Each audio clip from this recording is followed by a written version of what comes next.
October मध्ये जास्त मोठा गुलाल घ्यायला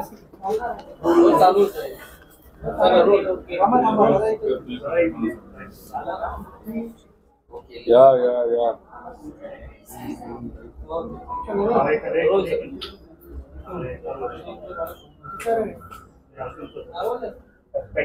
विचारा दादा, ओबीसी आरक्षणासाठी लक्ष्मण हाकेंचं शिष्टमंडळ भेटणार आहे. ते शिष्टमंडळ संपूर्ण मंत्र्यांचंच आहे, म्हणजे सरकारच्या मागण्या मान्य करायला जाणार 5 वाजता. नाही, कुठलाही एखादा सामाजिक कार्यकर्ता समाजाच्या हितासाठी उपोषणाला बसतो. सरकारली जास्त वेळ न लावता काय कशा मागण्या आहेत या समजून घेतल्याच पाहिजे, आणि त्या मागण्या समजून घेतल्यानंतर सर्व नेते मंत्री विरोधी पक्षातल्या नेत्यांना घेऊन योग्य असं धोरण हे करण्याची जबाबदारी त्या सरकारची असते. हे सरकार त्या बाबतीत काय करतं हे येत्या काळामध्ये आपल्याला बघावं लागेल. ईव्हीएमच्या विरोधात सुजय विखेंनी देखील याचिका दाखल केलेली, आक्षेप घेतलेला आहे. तर असं वाटतं की भाजपचे पण लोक आता ईव्हीएमवर आक्षेप घेत आहेत. त्यांचा पराजय होईल असं त्यांना वाटलं नव्हतं, आणि कुठल्याही उमेदवाराला असं वाटत नाही. त्यांना कुठेतरी शंका वाटते. आता शंका जर त्यांना वाटत असेल तर त्यांचेच भाजपचे मोठे मोठे नेते हे सांगतात की ईव्हीएमवर शंका घेण्याचं कारण नाही. मग कुठेतरी सुजय विखे हे भाजपच्याच नेत्यांच्या विरोधात पराजयाच्या नंतर जातात का काय अशी शंका, नाही तर अशी चर्चा कुठे ना कुठेतरी आता सुरू झालेली आहे. दादा, खरं तर मुंबईतला जो वायकर आणि कीर्तिकरांचा मतदारसंघ होता त्यावरून अनेक वादंग झालेले पाहायला मिळाले. पण काल मुख्यमंत्र्यांनी एक विधान असं केलं होतं की जिंकणाऱ्या वायकरांना विरोधक हरवत होते म्हणून मला लक्ष घालावं लागले, मी डोळे मिटून शांत बसणार नाही. आता या सगळ्यावर ना मुख्यमंत्र्यांचा हस्तक्षेप होता का या मतदारसंघात, असं पुन्हा एकदा प्रश्न विचारला. आता याच्यामध्ये आपण जर बघितलं, जे आरो असतात जे त्या मतदारसंघाचे त्यावेळेस तिथं मतमोजणी जेव्हा चालू असते त्याचे ते प्रमुख असतात, त्याच्यामध्ये काही आकड्याचा खेळ हा नक्कीच होऊ शकतो. त्यामुळे सर्व जे उमेदवार असतील त्यांनी त्या बाबतीची दक्षता खऱ्या अर्थाने घेतली पाहिजे. आपण जर त्या मतदारसंघामध्ये बघितलं तर उद्धव ठाकरे साहेबांचे जे उमेदवार होते ते पुढे होते, ते निवडून आले असं सांगितलं, जाहीर सुद्धा झालं, आणि त्यानंतर परत एकदा फेरमोजणी झाली. मग ज्या व्यक्तीला आपण विजयी ठरवलं होतं 600-650 मतांनी, नंतर ते पराजय त्यांचा कसा झाला, आणि मग त्याच्यामध्ये कुठून तरी फोन आला का आणि आरोनी आकड्याचा खेळ खेळला का अशी सुद्धा शंका त्या ठिकाणी दर्शवली जाते. असंही कळतंय की ज्या आरो होत्या त्या फोनवर जास्त काळ तिथं घालवत होत्या, आणि मग अशा ह्याच्यामध्ये काय घडलं, कसं घडलं हे आपल्याला कुठं ना कुठेतरी बघावं लागेल. माझं एकच मत आहे की आता ईव्हीएमची चर्चा एवढ्या मोठ्या प्रमाणात सुरू जर झाली असेल तर मग केंद्र सरकार, इलेक्शन कमिशन यांनी सर्व विरोधी पक्षांना विश्वासात घेऊन जे ईव्हीएम मशीन आहे त्याची कुठेतरी चिडफाड केली पाहिजे. आम्ही आमचे तज्ज्ञ घेऊन तिथे येतो, इलेक्शन कमिशननी त्यांचे तज्ज्ञ तिथं पाठवावे. जे एलॉन मस्क आहे, जगातले सगळ्यात श्रीमंत व्यक्ती आणि या सेक्टरमध्ये आर्टिफिशियल इंटेलिजन्स आणि रोबोटिक्समध्ये खूप मोठं नाव आहे, त्यांच्याकडनं काही तज्ज्ञ आपण घेऊ, आणि पोस्टमॉर्टम ईव्हीएमचं केल्यानंतर आपण आपल्या बाजूने करू, ते त्यांच्या बाजूने करू. मग त्याच्यावर जो काही निर्णय येतोय ते आपल्याला बघावं लागेल. आणि केस स्टडी म्हणून मुंबईची जी केस आहे वायकरांची, ती नक्कीच ती केस आपण घेऊ शकतो. मग दूध का दूध आणि पाणी का पाणी कुठंतरी आपल्याला करावं लागेल. पण एखाद्या नेत्याचा, एखाद्या अधिकाऱ्याला फोन जर आला तर आकड्याचा खेळ नक्कीच होऊ शकतो. त्यामुळे नक्कीच त्याच्यामध्ये शहानिशा करण्याची जरूरत आहे. जामनेरमध्ये हिंसा झालेली आहे, दगडफेक झालेली आहे, त्या अल्पवयीन मुलीवर बलात्कार झालेला आहे, शांतता नाहीये तिथं, काय नाही, शांतता नक्कीच सगळ्यांनी ठेवली पाहिजे. पण एखाद्या मुलीवर अन्याय झाला असेल तर ताबडतोब त्या मुलीला न्याय हा मिळाला पाहिजे. आणि ह्या राज्यामध्ये आपण जर बघितलं, आजच्या काळामध्ये महिलांवरचे अत्याचार मोठ्या प्रमाणात वाढलेले आहेत. त्याच्याचबरोबर गुंडागर्दी ही खूप मोठ्या प्रमाणात वाढत चालली आहे. फार रस्त्यावर मुलींना तिथं मारलं जातंय, गोळ्या घातल्या जातात, कोयता गँग हे प्रकरण सुद्धा मोठ्या प्रमाणात वाढलेलं आहे. मग इलेक्शनच्या काळामध्ये ज्या गुंडांचा वापर इलेक्शनसाठी महायुतीच्या नेत्यांनी केला, आता त्या गुंडांना असं वाटतंय का की हे जे राज्य आहे महायुतीचं म्हणजे ते गुंडांचं राज्य, म्हणून अशा पद्धतीने रोडवर दिवसा ढवळ्या जर असे प्रकरण घडत असतील तर मग कुठेतरी आपल्याला सगळ्यांना या प्रकरणाच्या आणि या वातावरणाच्या विरोधात आवाज उठवला पाहिजे. आणि आम्ही विधानसभेमध्ये हा आवाज नक्कीच लोकांच्या, सामान्य लोकांच्या बाजूने उठवू. पुण्यात काल कोयता गँगचे 40 लोकांनी सेंगर रोडला हैदोस माजवला, मारहाण केली. या गृहमंत्र्यांचा अपयश आहे का पुण्यात सतत? गृहमंत्र्यांचा नक्कीच अपयश आहे. जेव्हा तुम्ही एखाद दुसऱ्या व्यक्तीवर कारवाई करता, वर्षापूर्वी तुमचे बोर्ड लावले जातात की देवेंद्र फडणवीस साहेबांनी करून दाखवलं. आता त्या दिवसापासून आतापर्यंत एवढे खून झाले, मर्डर झाले, तिथं कोयता गँगचा धुडगूस त्या ठिकाणी आहे, गुंडांचा वापर इलेक्शनसाठी केला गेला. मग आता देवेंद्र फडणवीस साहेब कुठे आहेत हे आपल्याला बघावं लागेल. त्यामुळे कुठलीही घटना जर वाढत असेल आणि त्याच्यावर पोलीस प्रशासन काहीच करत नसेल, पोलीस म्हणजे सीपी पुण्याकडे जेव्हा एखादा गुंड जातो तो रील करतो तरी सीपीला काय करता येत नाही, त्याच्यावरूनच कळून येतं की दुर्दैव असं की पोलीस प्रशासनावर सरकारचा कुठेही वचक राहिलेला नाही. पालकमंत्र्यांचं पण लक्ष राहिलं नाही का पुण्यावर? एवढे मोठे जर केसेस होत आहेत तर पुण्यातल्या पालकमंत्री सगळ्याच नेत्यांचं लक्ष नाही, पालकमंत्र्यांचं नाही, होम मिनिस्टरचं नाही, जे सगळे नेते आहेत त्या सर्व नेत्यांचं कुठेही त्याच्यामध्ये लक्ष नाही. कारण का हे सगळे नेते कशामध्ये गुंतून पडलेले आहेत की त्यांच्या कुठल्या आमदाराला आता मंत्री बनवायचं, येणारं इलेक्शन आता कुठं जिंकायचं, कसं जिंकायचं. त्यामुळे ते आपली खुर्च्या जपण्यासाठी आणि मित्राला नाही तर आमदाराला पद देण्यासाठी हे सगळे गुंतून पडलेले. शेतकरी, त्याच्याच बरोबर आपण जो गुंडांचा विषय आपण इथं मांडला त्याच्याबद्दल, युवांचा बद्दल, पोलीस भरतीसाठी 17,000 जागेला 17 लाख तिथं अर्ज येतात, ते सुद्धा इंजिनियर पासून सगळे, पण त्याच्यावर कोणी चर्चा करायला तयार नाही. त्याच्यावरूनच कळतं सरकार हे सामान्य लोकांचं सरकार नाही, पण हे कुठंतरी पैशावाल्यांचं गुंडांचं सरकार आपल्याला म्हणावं लागेल. आता ओबीसी समाजाचं जे उपोषण सुरू आहे त्याला हिंसक वळण देखील लागलं. ओबीसी आणि मराठा आमने सामने आलं, तुम्हाला असं वाटतं का? आणि त्याच पार्श्वभूमीवर भाजपकडनं अशी मागणी किंवा चर्चा आहे की पंकजा मुंडेंना राज्यसभेवर पाठवा. ते पंकजाताईंना राज्यसभेचं सीट जर बीजेपीकडनं दिलं जात असेल तर त्याचं स्वागत सगळ्यांनीच केलं पाहिजे. त्यांच्या वडिलांनी खूप मोठं कार्य राजकीय क्षेत्रामध्ये त्या ठिकाणी केलेलं आहे, पण द्यायचं का नाही द्यायचा हा विषय हा शेवटी बीजेपीचा विषय आहे. त्यामुळे बीजेपी त्या बाबतीत काय करतं हे आपल्याला बघावं लागेल. कारण त्यांना राज्यमंत्रीपद दिल्यानंतर लगेचच त्यांना मंत्रीपद सुद्धा द्यावं लागेल. त्यामुळे येत्या काळामध्ये त्या बाबतीत काय होते आपल्याला बघावं लागेल. फक्त माझं एकच मत आहे की शेतकरी, कष्टकरी, बेरोजगार युवा, विद्यार्थी, सगळ्या समाजाचे, सगळ्या जाती धर्माचे आज अडचणीत आहेत, पण त्यांच्या बाबतीतली चर्चा या राज्यामध्ये सरकारमध्ये असणाऱ्या लोक तिथं करत नाहीत. तर मग त्याच्यावर कुठेतरी चर्चा व्हायला पाहिजे. जाती जातीमध्ये तेढ निर्माण करून हाताला काम पोटाला अन्न कोणालाही मिळणार नाही. त्यामुळे हे जे विषय आहेत सर्व पक्ष एकत्रित येऊन सोडवले पाहिजे, पण मेन मुद्द्यावर सुद्धा कुठे ना कुठेतरी चर्चा झाली पाहिजे असं आमच्या सगळ्यांचं मत. मराठा ओबीसी आमने सामने येत आहेत किंवा आणलं जाते असं माझं एकच मत आहे. राजकीय होळी भाजण्यासाठी कुठला तरी एखादा राजकीय पक्ष अशा पद्धतीने जर वातावरण करत असेल आणि दोन समाजामध्ये वाद निर्माण करत असेल तर ते योग्य नाही, ते कुणीही करू नये.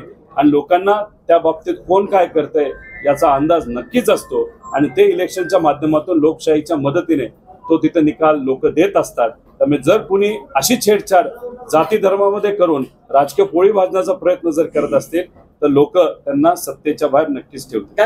महायुती आणि महाविकास आघाडीमध्ये महाविकास आघाडीचं जवळपास सगळे एकत्रित पत्रकार परिषद झाली, पण महायुती रामदास कदमांचं परवाचं स्टेटमेंट बघितले की भाजपमुळे आमच्या 4-5 सीट कमी झाल्या, अजितदादांनी थोड्या दिवसानंतर यायला पाहिजे होतं.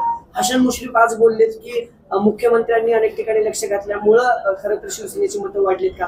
हे सगळे लक्षण कशाचे आहेत? महायुतीमध्ये अलगल नाही, विधानसभेत ते सगळे एकत्र राहतील असं मी आधीच म्हणलोय की हे जे विधान आपलं सेशन आहे, जे आता आमचं सेशन सगळ्या आमदारांचं सुरू होईल महाराष्ट्राचं, ते जसं सेशन संपेल त्याच्यानंतर महायुती राहील असं मला वाटत नाही. निधी जो सरकारचा आहे, जो राज्याचा निधी आहे, आपापसात वाटून घेतला जाईल आणि जसं हे अधिवेशन संपेल महायुती टिकेल असं वाटत नाही. अजित पवार या बैठकीला उपस्थित राहिले नाही. शरद पवारांच्या समोर येण्यास काळ होती का? ते का येऊ शकले नाही हे मला तरी सांगता येणार नाही. ते कशामध्ये व्यस्त आहेत हे आपल्याला बघावं लागेल. पण आता सेशन येते, त्या सेशनमध्ये फायनान्स मिनिस्टर म्हणून बजेट जे प्रेझेंट करायचं त्या कामामध्ये कदाचित ते बिझी असतील. आज मला असं कळतं की डीपीसी पुण्याची सुद्धा आहे, ती डीपीसी ऑनलाईन घेतली जाणार आहे का ऑफलाईन हे सुद्धा त्या ठिकाणी बघावं लागेल. आणि मला त्याच्यामध्ये पवार साहेब सुद्धा जाणार होते असं तिथं मला कळत होतं. वारंवार जर सदस्य गैरहजर होत असेल तर काही कारवाई या खालच्या लेवलचं राजकारण हे VSI मध्ये असणारे जे प्रमुख आदरणीय पवार साहेब कालही केलं नाही, आजही करणार नाही, उद्याही करणार नाही. भाजपच्या प्रवृत्तीचे लोक नक्कीच या पद्धतीचं राजकारण करू शकतील, पण साहेब आणि साहेबांच्या मार्गदर्शनाखाली चालणारी ही VSI आणि कमिटी या पद्धतीचं राजकारण नक्कीच करणार नाही असा विश्वास आहे. दादा, अजितदादांच्या संदर्भात एक प्रश्न आहे. बारामतीमध्ये लोकसभा निवडणुकीदरम्यान त्यांनी असं भाषण केलं होतं की जर काही दगाफटका झाला, उमेदवार पडला तर मी विधानसभा निवडणूक लढवणार नाही किंवा त्याचा मी विचार करेल. विधानसभेला दुसरा उमेदवार असतील अजितदादा सोबत? अजून 4 महिने आहेत, 4 महिने जाऊ द्या, मग आपल्याला कळेल कोण कुठला उमेदवार कुठं उभा राहतोय आणि कशा पद्धतीने राजकीय समीकरण येत्या काळामध्ये आपल्याला बघायला मिळेल. विधान परिषदेच्या किती जागा महाविकास आघाडी लढवणार आहे आणि शिवसेनेने मागणी केली की विधान परिषदेची निवडणूक रद्द करावी, सुप्रीम कोर्टात विषय आमदारांचा अपात्रतेचा. तो नक्कीच त्याला मी मान्यता देतो की एखादा विषय जर कोर्टामध्ये असेल तर इथं नियुक्त्या दिल्या गेल्या नाही पाहिजे. त्यामुळे उद्धव ठाकरे साहेबांचा जो शिवसेना त्यांनी जी केलेली मागणी ती रास्त आहे. राहिला प्रश्न कुठल्या महाविकास आघाडीच्या पक्षाला किती जागा मिळतील हे मी सांगू शकणार नाही. एक तर मी फक्त आमदार आहे आणि कुठेही त्या कमिटीमध्ये मी नाही आणि कुठलाही पदाधिकारी सुद्धा मी नाही. दादा, शेवटचा प्रश्न दादा, मनोज जरांगे पाटलांचं जेव्हा आंदोलन झालं त्यावेळेस पवार साहेबांनी तिथे जाऊन मनोज जरांगे पाटलांची भेट घेतली होती, परंतु हाकेंच्या आंदोलनाला पवार साहेब गेले नाही, त्यामुळे ओबीसी समाजातून नाराजी व्यक्त केली. तुम्ही एक आहे, कुणी राजकारण याच्यामध्ये आणू नये. तिथं लाठीचार्ज झाला होता. जरांगे पाटील जिथं बसले होते तिथं हजारो युवा महिला उपस्थित होत्या आणि या शासनाने तिथं लाठीचार्ज केला, बंदुकीचा वापर केला. तिथं अनेक काही गोष्टी चुकीच्या घडल्या होत्या ज्या समाजकारणासाठी योग्य नाही, नाहीतर लोकांसाठी योग्य नव्हत्या. म्हणून पवार साहेब तिथं जाऊन त्या बाबतीतली विचारपूस करण्यासाठी गेले होते. आता भाजपचे लोक नाहीतर जे काही लोक आहेत त्याच्यामध्ये काही वेगळं समीकरण बसवण्याचा प्रयत्न करत असतील तर कृपा करून त्यात राजकारण करू नये. कुठल्याही एखाद्या व्यक्तीवर जेव्हा लाठीचार्ज होत असतो नाहीतर अन्याय होत असतो तिथं जाऊन त्याची भेट घेणं हे फार महत्वाचं असतं असं वाटतं. नो मसाला चला काय कोण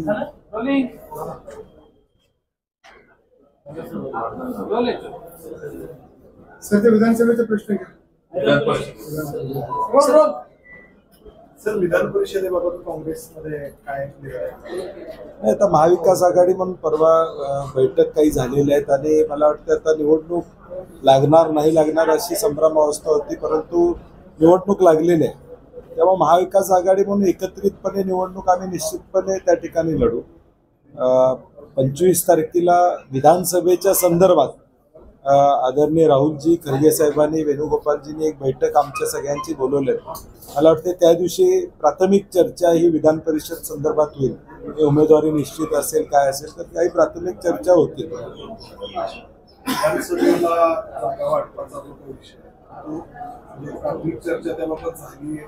मला वाटतं स्पेक्युलेशन्स जास्त व्हायला लागलेत प्रसार माध्यमामध्ये. या पक्षाला एवढ्या जागा, त्या पक्षाला तेवढ्या जागा, तशी काही चर्चा प्राथमिक सुरुवात झालेली नाही. प्रत्येकानं आपापल्या पक्षाचं अनालिसिस करायचं, प्रत्येकानं वेगवेगळे सर्वे करावेत आणि साधारणपणे जिथं उमेदवार सक्षम आहे तिथं त्या पक्षाबरोबर पक्षाला ते जागा मिळावे अशा पद्धतीची धारणा आहे. आणि म्हणून मला वाटते आत्ता स्पेक्युलेशन राष्ट्रवादी एवढ्या लढणार आहे, शिवसेना एवढ्या लढणार आहे, काँग्रेस एवढ्या लढणार आहे असं प्रसार माध्यमातून येते. मला वाटतं त्याच्याऐवजी आता एक शाश्वत जे काही चर्चा आहे आता या अधिवेशन काळात होईल आणि महिना अखेर ती चर्चा पब्लिक डोमेन मध्ये निश्चितपणे. सगळ्यात मोठा पक्ष ठरलेला आहे. मला वाटतं आज तो विषय नाही आहे. मला वाटतं त्याच्यात रमेश चेन्नीतालाने साहेबांनी देखील खुलासा केलेला आहे. आमचा मूळ उद्देश महाविकास आघाडी म्हणून आहे की एकत्रित येणं. जो मॅन्डेट आज 30-31 लोकसभा मतदारसंघामध्ये महाराष्ट्रातल्या जनतेनं दिलेला आहे तो महाविकास आघाडीच्या बाजूने दिलेला आहे. लोकांची प्रामाणिक इच्छा आहे की महाविकास आघाडीची सत्ता राज्यामध्ये देखील येणार. नॅशनल इलेक्शन असताना देखील हा मॅन्डेट आम्हाला मिळालेला आहे. ठीक आहे, मताच्या टक्केवारीत भाजप काय म्हणते, महायुती काय म्हणते, हा भाग त्यांचा आहे. परंतु विधानसभेला मात्र याच्यापेक्षाही जास्त स्पष्ट लोक महाविकास आघाडीच्या बाजून राहतील आणि ती महाविकास आघाडी टिकवणं आम्हा तिन्ही पक्षांचं कर्तव्य असतं. महायुतीमध्ये अजूनही काही अलबेल नाहीये. काय झालं, शिंदेच्या मुंबईच्या विजयावर स्वतः हसन मुश्रीफांनी प्रश्न उपस्थित केलाय की तुमचा मुंबईचा विजय लोकांना शंका यायला लागली आणि कोल्हापूर, हातकणंगले आणि हे जे 3 मतदारसंघ आहेत तिथं तुम्ही तिहेरी लढत होती म्हणून जिंकलात. मुश्रीफांच्या वक्तव्यानंतर बंटी पाटलांना असं वाटतं की महायुतीत अलबेल नाहीये. नाही, महायुतीत सीट वाटपापासून अलबेल काय परिस्थिती आपण बघतो. अनेक जागा त्यांच्या निश्चित व्हायला वेळ लागला हे आपण सगळ्या महाराष्ट्रानं बघितलेलं आहे. रस्सीखेच किती होती, मुळात शिंदे गटाला 7 जागा 8 जागा मिळणार अशी चर्चा होती. त्या पुढे घेत गेल्या, त्याची कारणं वेगवेगळी असतील, परंतु त्यामध्ये कुठेही ताळमेळ नाही हे स्पष्टपणे दिसतंय. पण महाविकास आघाडीमध्ये पण जागा वाटपाबाबत ताळमेळ नाही असं कुठेही दिसतंय. 8 जागा असताना पण 6 जागांवरती शिवसेना आणि राष्ट्रवादी दावा करत आहे. आमच्यात एक जागा तुमची असून पण तुम्हाला ती सोडली जात नाही. आमच्यात कितीही कुणी भांडणं लावायचा प्रयत्न केला तर लागणार नाही. कारण की महाराष्ट्रातल्या जनतेची इच्छा आहे की महाविकास आघाडी संघटित राहिली पाहिजे, एकत्रित राहिली पाहिजे. आणि आमची भूमिका परवा आदरणीय पवार साहेब, उद्धवजी आणि पृथ्वीराज चव्हाण साहेब, थोरात साहेबांनी PC घेऊन सांगितलेलं आहे की महाविकास आघाडी म्हणून आम्ही लढणार आहोत. त्यामुळे आमच्यामध्ये कुठलाही मतभेद असणार नाही. आपण 48 जागांचं वाटपामध्ये देखील बघितलं की 1-2 जागा सोडल्या तर बाकी सगळीकडे आमचं मिटलं, व्यवस्थित झालं, उमेदवाऱ्या निश्चित झाल्या. किंबहुना ताकदीनं आम्ही एकत्रितपणे लढलो. आदरणीय पवार साहेब फिरले, उद्धव साहेब फिरले, थोरात साहेब फिरले, नाना पटोले फिरले, सगळेच जण फिरले एकमेकासाठी. त्यामुळे आमच्यात कुठेही अडचण नाही. मी मगाशी त्याचं स्पष्टीकरण केलेलं आहे. सर, आता ही जी बैठक आहे या बैठकीमध्ये आता VSIच्या अनुषंगाने काय निर्णय झाले, काय मागण्या आहेत राज्यातल्या साखर कारखान्यांच्या? नाही, VSIची गव्हर्निंग काउन्सिलची बैठक ही होत असते आणि आज नेहमीप्रमाणे ती बैठक होते. एकूण राज्यातल्या VSIच्या गव्हर्निंग बॉडीमध्ये अनेक विषय चर्चेला येत असतात VSIच्या संदर्भात. परंतु त्याचबरोबर साखरेच्या दरासंदर्भात ही चर्चा झाली. केंद्र शासनानं त्यामध्ये भूमिका घ्यावी अशी साधारणपणे अपेक्षा आमची प्रामुख्याने या ठिकाणी आहेत. साखर कारखानदारी समोर असणाऱ्या अडचणी आहेत. शुगर डेव्हलपमेंट फंड असेल, NCDCच्या माध्यमातून काही विषय असतील, या सगळ्याची चर्चा आपण नेहमी या व्यासपीठावर करतो. कारण की शुगर इंडस्ट्रीचा चेहरा म्हणजे VSI या देशामध्ये आणि परदेशासाठी देखील आहे. आणि म्हणून ज्या शुगर इंडस्ट्रीच्या संदर्भातल्या त्या चर्चा इथं साधारणपणे होत असतात. विधान परिषदेचं पावसाळ्याचं कारण देऊन पुढे ढकलतात. मला वाटतं महानगरपालिकेत प्रशासकांचा त्रास नाही. स्टँडर्ड GR आपला पावसाळ्याचा पूर्वीपासून आहे या राज्यामध्ये की पावसाळा आला की साधारणपणे निवडणूक होऊ नये. कारण की कालच्या पोलीस भरती वेळी देखील आपण बघितलं राज्य शासनाला विनंती होती की थोडं पुढं ढकला, पाऊस आहे, हाही विषय होता. आणि म्हणून मला वाटतं ह्या स्टँडर्ड SOP आहे की पावसाळा असला की आपण थोड्या निवडणुका पुढे ढकलू. विधान परिषदेची निवडणूक त्याला उद्धव ठाकरे शिवसेनेने ऍक्शन घेतलंय की ती निवडणूक रद्द करावी, घेऊ नये त्यांचा. नाही, आमदारांच्या मूळ गटातल्या तांत्रिक मुद्दा त्यांनी त्या ठिकाणी मांडलेला आहे की पक्षाचा निर्णय आमदारांच्या बद्दल अपात्रतेची जी काय तांती तलवार आहे त्याच्या संदर्भात विधानसभा अध्यक्षांनी घेतलेले निर्णय मान्य नाहीत आणि सुप्रीम कोर्टामध्ये ती केस पेंडिंग. अशा वेळी त्या नंबर्सवर किंवा त्या आकड्यावर विधान परिषदची निवडणूक होणार, आमदारांच्यातली ही निवडणूक होणार. आणि मग तो आकडा गृहीत धरला तर मग त्या पक्षाचं किंवा त्या गटाचं मान्यता होणार. आणि म्हणून शिवसेनेचा आक्षेप बरोबर आहे की पहिलं या अपात्रतेच्या संदर्भात निर्णय घ्या, येस ऑर नो काय असेल तो. म्हणजे किमान विधान परिषदचं जी काही निवडणूक आमदारांच्यात न आहे ती लिगल होईल उद्या, ती इलिगल होईल उद्याच्या भविष्यकाळात. हे जर आमदार अपात्र झाले किंवा आमदारांच्या बाबतीत काही निर्णय झाला तर उद्याची विधान परिषद निवडणूक सुद्धा निकालावर त्याचे परिणाम होतील. हे बरोबर आहे. आता माहित नाही मला, कारण की त्यांना विचारावं लागेल. MSP 3100 वरून वाढवा म्हणतात, त्याच्यावर काय? नाही, अपेक्षा केंद्र शासनाकडून आहे की साखरेची MSP वाढवावी. कारण की इकडं आता FRP जवळजवळ 3000च्या पुढं साधारणपणे गेलेलं आहे. ऊस तोडणी वाहतुकांचा करार मागच्या वर्षी झालेला आहे. कर्मचाऱ्यांचा करार पुढच्या काळामध्ये येणाऱ्याने सगळा विचार केला तर MSP वाढवावे अशी अपेक्षा असते. धन्यवाद. चला.